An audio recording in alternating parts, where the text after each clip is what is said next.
இப்போ கொஞ்ச நாளாவே நம்ம மரங்களை மீட்க போகவே இல்லை. தொடர்ந்து வேலை ரொம்ப அதிகமான வேலைங்க, அதிகமான மன அழுத்தமா ஆயிடுச்சு. நேரமே கிடைக்கல. அதுக்கப்புறம் இன்னைக்கு தாங்க நம்மளுக்கு கொஞ்சம் நேரம் கிடைச்சிச்சு. சரி நேரம் கிடைச்சிருக்கேன், இந்த நேரத்துல போயாச்சு குறைஞ்சபட்சம் ஒரு 2-3 மரங்களையாச்சும் மீட்டுட்டு வரலான்னு பார்த்தா நம்மளுக்கு துணைக்குதான் ஆள் இல்ல. நிறைய பேர் சொல்றாங்க எங்களையும் கூப்பிட்டுக்குங்கன்னு சொல்லி.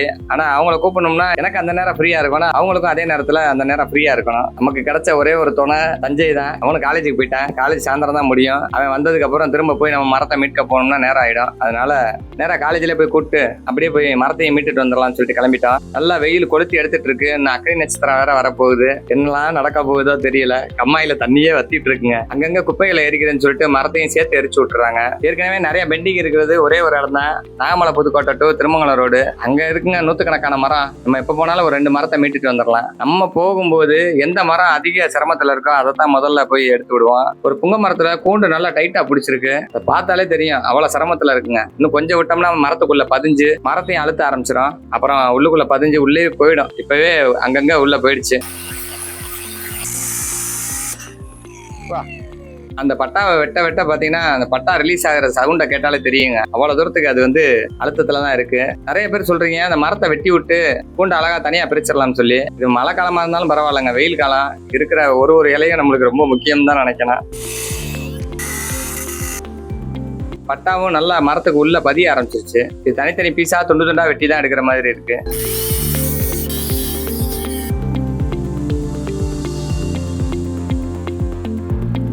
ஒரு பக்கத்தை முதல் தனியா வெட்டிட்டேன். அதுக்கப்புறம் அடுத்த பக்கத்தை வெட்டணும்னா மரத்துக்கு எங்க ஆரம்பிச்சோமோ அங்கேயே திரும்ப போய் இன்னொரு பக்கத்தையும் வெட்ட வேண்டியதா இருக்கு. இந்த மொத்த கூண்டையும் பாத்தீங்கன்னா ஒரு 4-5 துண்டா வெட்டி எடுத்திருக்கேன்.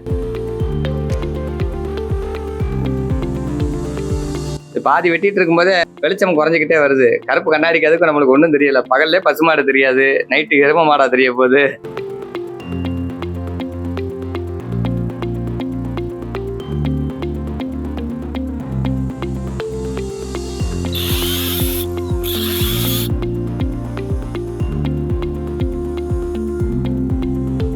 முடிஞ்சுப்பா. கூண்டை ஒரு வழியா வெட்டி எடுத்தாச்சுங்க. மரமும் ஃப்ரீ ஆயிடுச்சு. சரி வந்ததுக்கு சஞ்சய் நீ ஒரு கூண்டை வெட்டுறான்னு சொல்லிட்டு பக்கத்துல கொஞ்சம் ஃப்ரீயா தான் இருக்கு, அதை வெட்டுறான்னு அவன் அதை வெட்டிட்டு இருக்கான். இந்த கூண்டு பாத்தீங்கன்னா பெரிய டிஎம்டி கம்பி வச்சு மண்ணுக்குள்ள பதிச்சு வச்சிருப்பாங்க. அது ரொம்ப நாள் ஆயிட்டதுனால அது உருவியெல்லாம் எடுக்க முடியாதுங்க, அதையோட வெட்டி தான் எடுக்கணும். ஒரு கூண்டுக்கு 3 கம்பி வச்சிருக்காங்க. 2 கம்பியை வெட்டிட்டான், ஒரு கம்பியை வெட்டாம பட்டாவை வெட்டிட்டு இருக்கான். அப்புறம் எப்படியோ சமாளிச்சு வெட்டிட்டாங்க.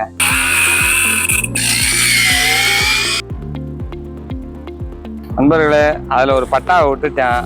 இதை நான் உண்மையா கண்டிக்கிறேன். நல்லபடியா இன்னைக்கு வந்ததுக்கு 2 மரத்தை மீட்டாச்சு. அடுத்து தொடர்ந்து இந்த பணிகளை இடைவெளி இல்லாம செய்வோம். நாளைக்கு அடுத்த வீடியோல பார்ப்போம்.